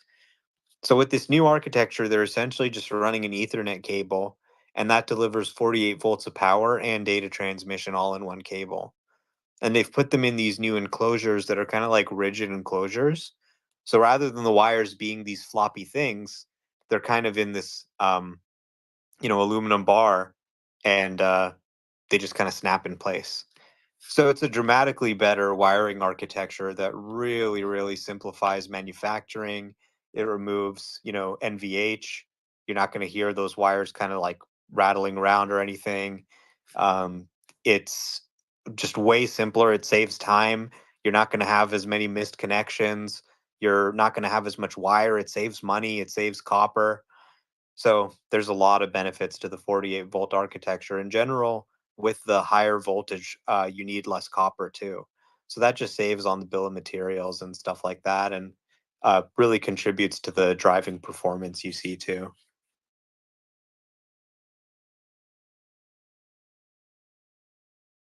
Bull 2035.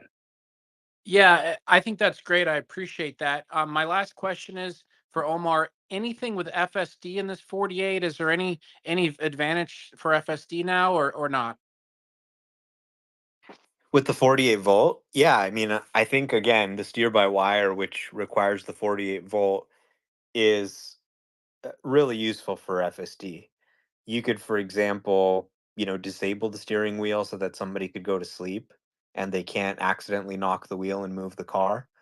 when the wheel is physically linked to the car, any movement of the wheel will move the car. So the advantage of steer-by-wire is you can start turning that off at certain points, or um, have a lot more control over what that interface between the wheel and the car looks like.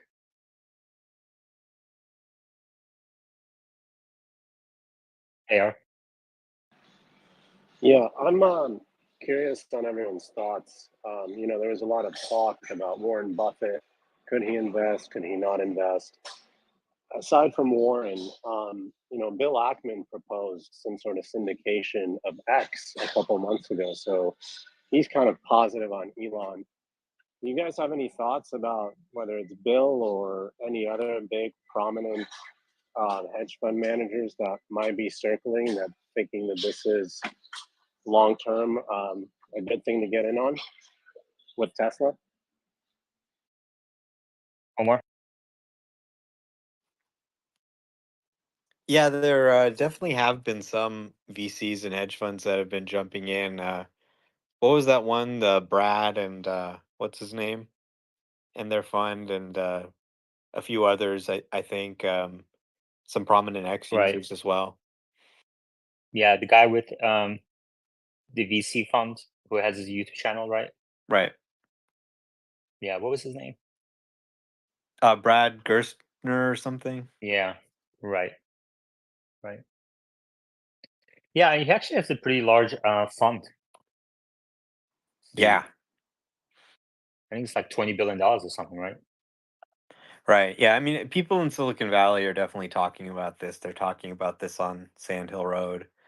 And, tech savvy investors, there's many who are, angel investors or just tech employees who had large exits and they sort of invest Altimeter themselves. Capital. Yeah. Yeah. Right. Yeah. A lot of Did those type of people are he getting in. made his he was like an early investor in, was it Snowflake? Yeah. Yeah. 26% of his portfolio is Snowflake, 18% Meta, 16% Uber, 11% Nvidia, 11% Microsoft. So it's all big tech basically. And now Tesla is 1.6%. This is according to hedgefollow.com. $6.5 billion fund. I thought it was larger than that though. Maybe they have other funds. I'm not sure. Anyway. Hey, actually, this reminds me. I want to ask you something. There's a lot of rhetoric out there that says Tesla Robotaxi unveil will kill Uber. What do you think? Not right away, but if it actually scales to the scale of Uber, then yes, absolutely. Do you think Uber will be around in 2030? 50-50. Either they'll Really? ride the wave of autonomous cars and be bigger than ever, or they'll die. It's all about execution ultimately. Do you want to do a coffee bet on that? I don't really have much confidence either way. It's really difficult Yeah. to see 6 years out into the future. With the way things are changing. Yeah. Yeah. I don't see the world changing that much in 6 years, honestly. No, I think it's already changing really fast. Yeah, it is changing fast, but everything is relative. Uber obviously is a global company.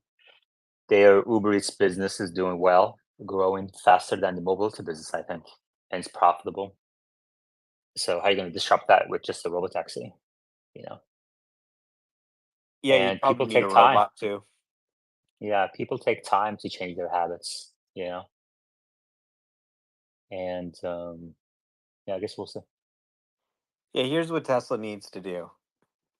They need to launch a supervised rideshare service probably and start scaling it. Because you can't really just wait for regulatory approval to be figured out. It's better to just start testing it everywhere and have data showing that you can perform real rideshare rides and just control that loop in terms of data. Be able to get feedback from the rider on how it was. And then here's the twist. So it's supervised rideshare, but every driver gets FSD to use on their rides for free while they're giving the ride. So they essentially are getting a ride from FSD. And FSD does all the driving. So you can start using the Tesla rideshare app. You can control the car, control your seat heat or whatever. Do all the right things there, the way it would be in a Robotaxi. But you get this consistent driving experience from FSD rather than the unpredictable driving experience of an Uber. And a lot of people would probably go just to get an electric ride that's with FSD and is a nicer car than they would get otherwise. Yeah, I'm excited for the 88 event. I can't wait to see what they have to unveil for us. I think it's going to be pretty amazing.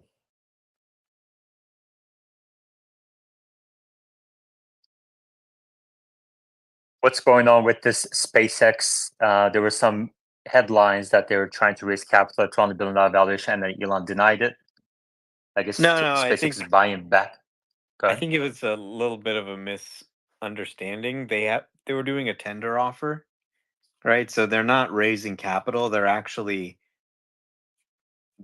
selling shares that their employees want to sell to investors and buying them back themselves in some cases.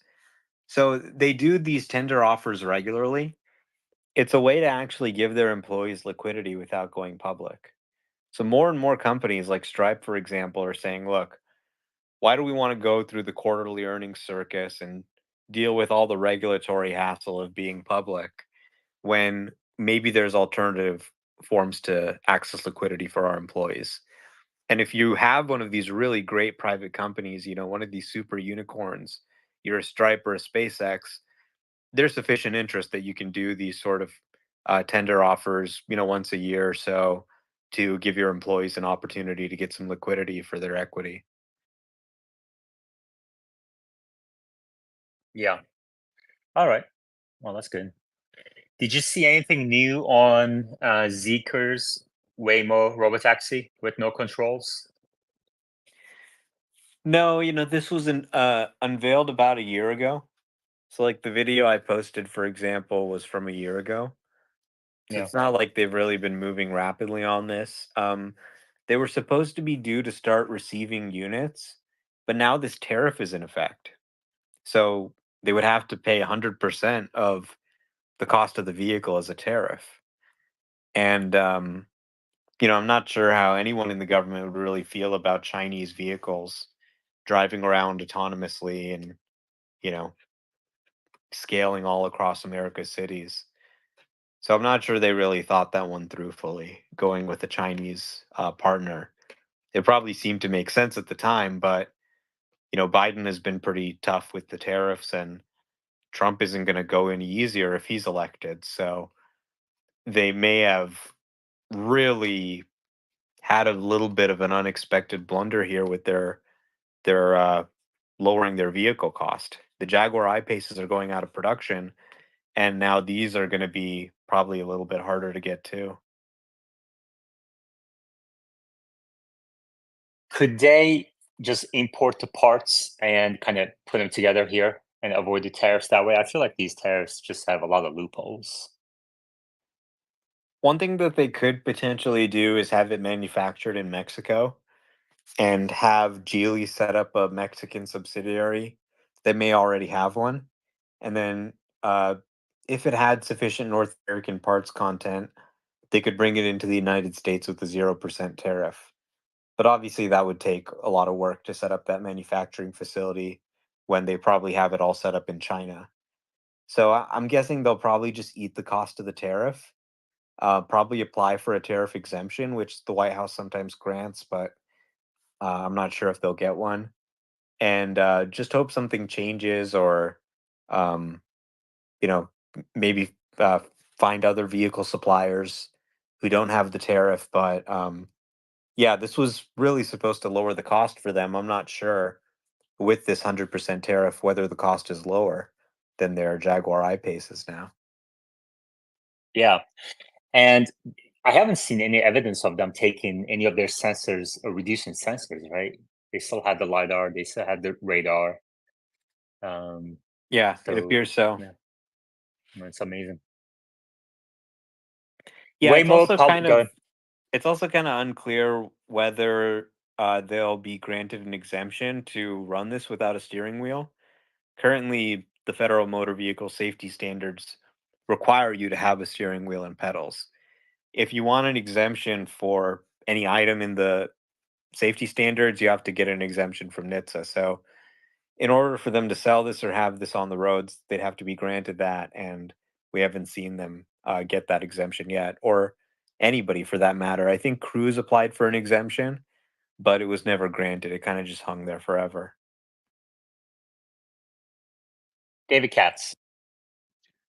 I don't have carnal knowledge, but it seems to me that this Zeekr thing could be a blessing in disguise. I mean, we have a friend in another room that works for Zeekr in Israel, and these cars come out of the manufacturer to the showroom with a lot of problems. And I don't know that this is the most reliable way to go for them anyway. Just my personal feeling. I mean, what's their other option, though? It's not like they have a lot of manufacturing partners. It's true. And we're going to get there's going to be cheap Chinese cars. Even, if they got a $15,000 car with the tariff, might work. So they're coming, whether we like them or not. Yeah, it's interesting.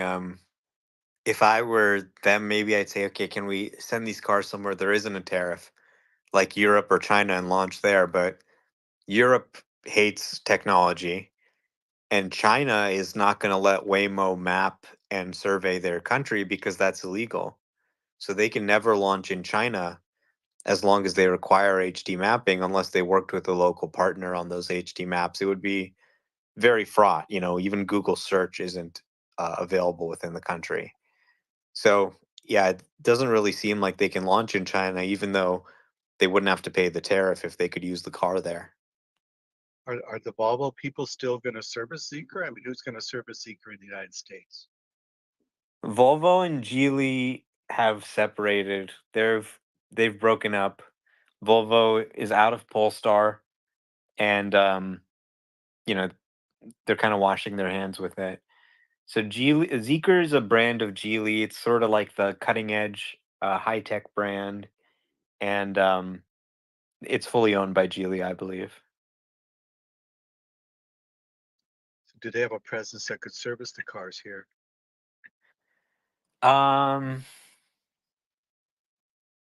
Waymo would service the cars themselves. Probably better for Waymo if they get parts and have a team keep them going quicker.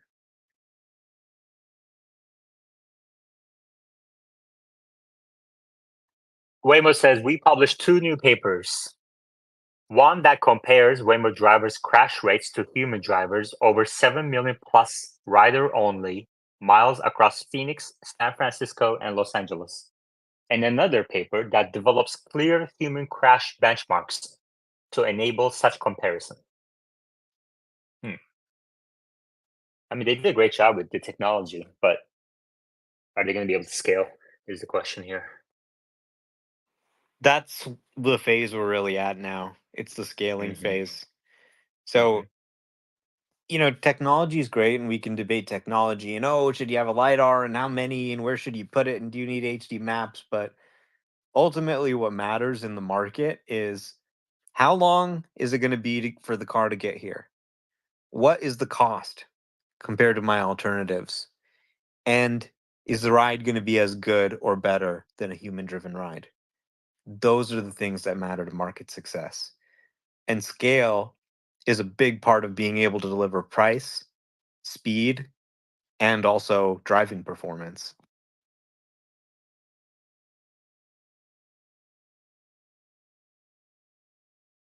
Yeah, it's going to be interesting. I can't wait to test them in Austin.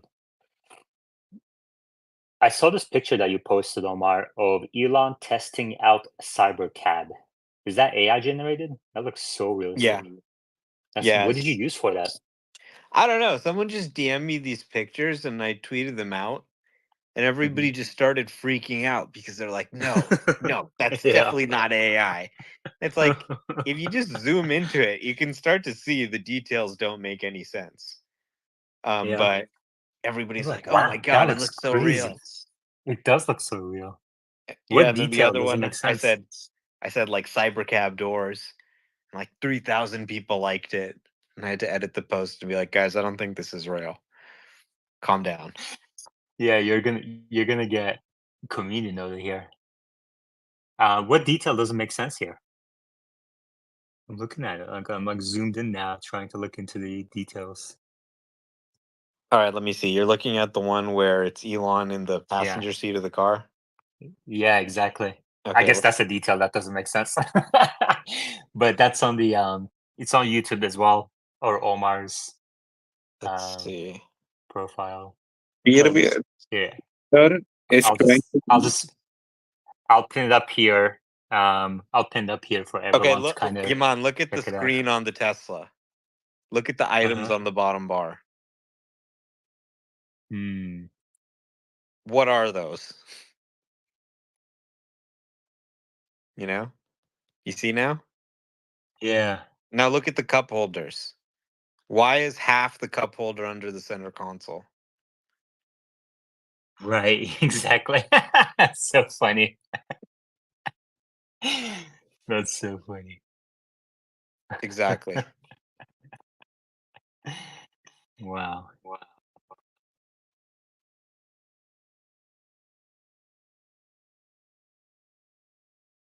Bacon is so good though, you know? I pinned it at the top of our screens if you want to check it out. These pictures of it is so good. We're not going to be able to tell the difference within a year or No. two. No, we won't. You're going to need an And AI also like to tell you why what's is real. there rear view mirror too, right? Right, exactly. And side view Yeah. mirrors. Right. And then there's a sunroof instead of like a whole glass. This looks more like Looks like a yeah. Model 3. Yeah. Anyway.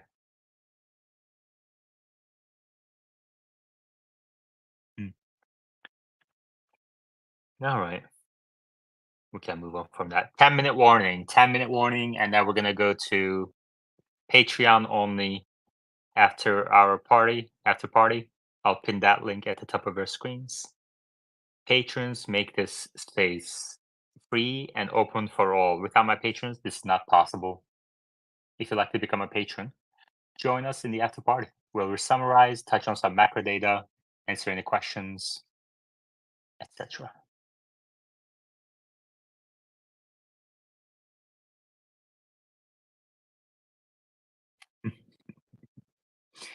Some of these comments on live chat. Anyway. Inflexity?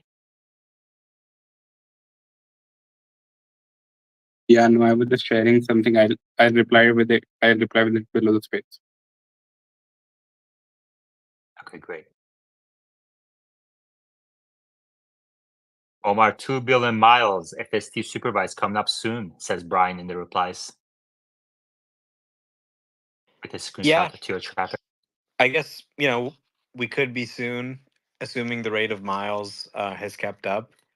I think definitely with 12.4, there'll probably also be a spike with a lot of people trying it. So, yeah, we should be, I think crossing 2 billion before the end of the quarter, probably.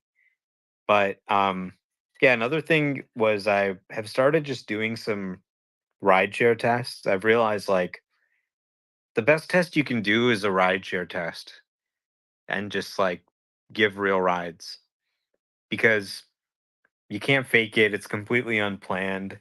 And that's really what a Robotaxi actually is. So, how close are we to Robotaxi? Go give rides.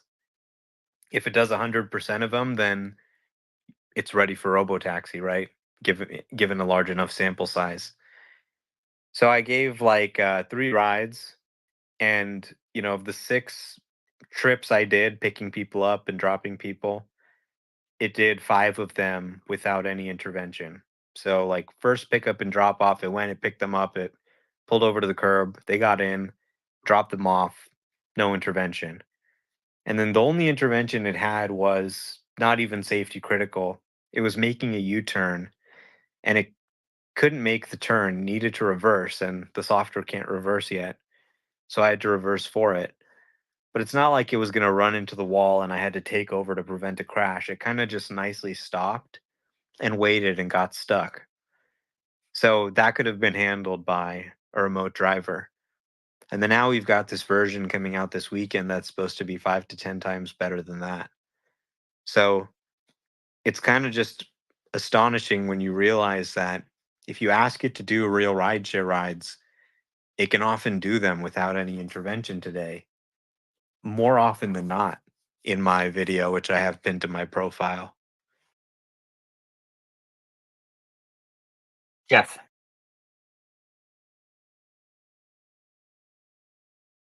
Jeff, you have to unmute yourself for us to hear you.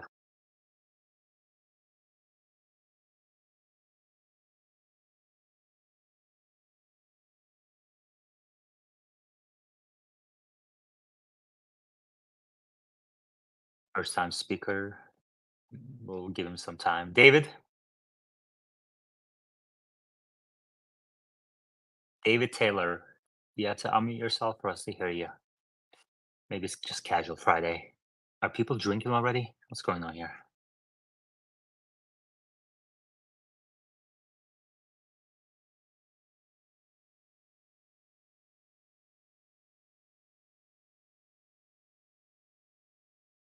This is episode 99 since we started posting the streaming this at the same time on YouTube. I guess we'll have episode 100 soon.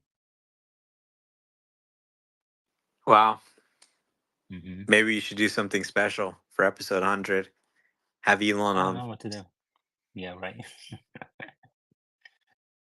What episode was how many episodes did anyway. David? They weren't there. They were already closed up. And Thomas says about 45 minutes. So I can go feed the kitty and get the trash bagged up and be ready for him. Steven.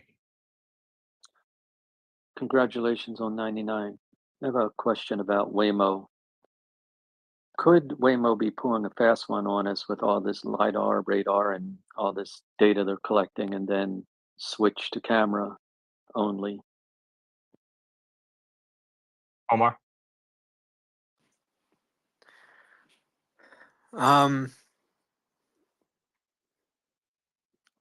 If I were Waymo, I would probably be trying to have a computer vision only system developed in secret in the background. But I haven't heard anything about it. And I asked Elon a couple of years ago if he had heard anything about them doing that, and he said, I haven't heard anything about it either. So they may not be doing it. But yeah, I'm not sure that really changes all that much, honestly. Like, even if you got rid of the LiDAR, you still need to do a bunch of remanufacturing on the car to add the computers and add the cameras and other stuff that's on the car. So it would maybe save them a little bit of money, but it wouldn't really change all that much. I doubt it's not like they're going to start pumping out millions of cars all of a sudden just because they removed the LiDAR. Yeah, but could they partner with someone that is capable of manufacturing millions of cars and use their solution? Well, what they're doing right now is they're having somebody make the car, then they're sending the car to Waymo, then Waymo's taking apart the car, and they're adding their Waymo driver technology. So this is really the problem. It's a two-step process. You got to make the car, then take the car apart a little bit, add in the stuff, and then it's remanufactured. And really what they need to do is actually have the hardware just installed on the production line when it's made the first time. But they can't do that because the hardware is so expensive and time consuming to install that you can't justify putting it on the millions of cars. Like, Jaguar and Chrysler and Geely, the companies that are providing the various cars Waymo have used, they do make cars in high volume, but it's the manufacturing and the remanufacturing step that's really the limiter, not the actual manufacturing partners.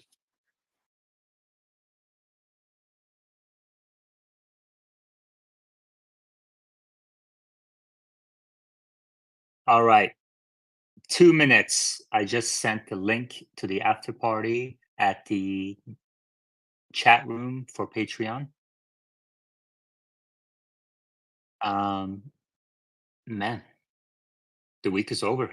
You got any plans for Memorial Day weekend, Omar? Just sit here and wait for 12.4. Yeah. Somebody might be doing a barbecue, but probably mostly sitting here and waiting for 12.4. Yeah. I think it's gonna be a nice day, nice weekend here in Austin.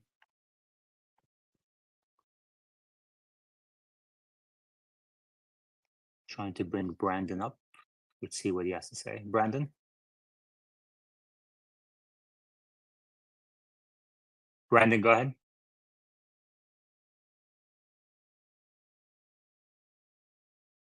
Sorry, my stuff is breaking. I think I fixed it though.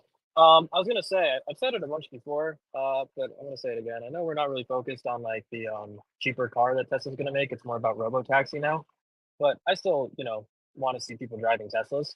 So I live in a pretty affluent area, and Brandon, everybody in some of last these minutes. This is not a last minute kind of question. Give me a break. All right.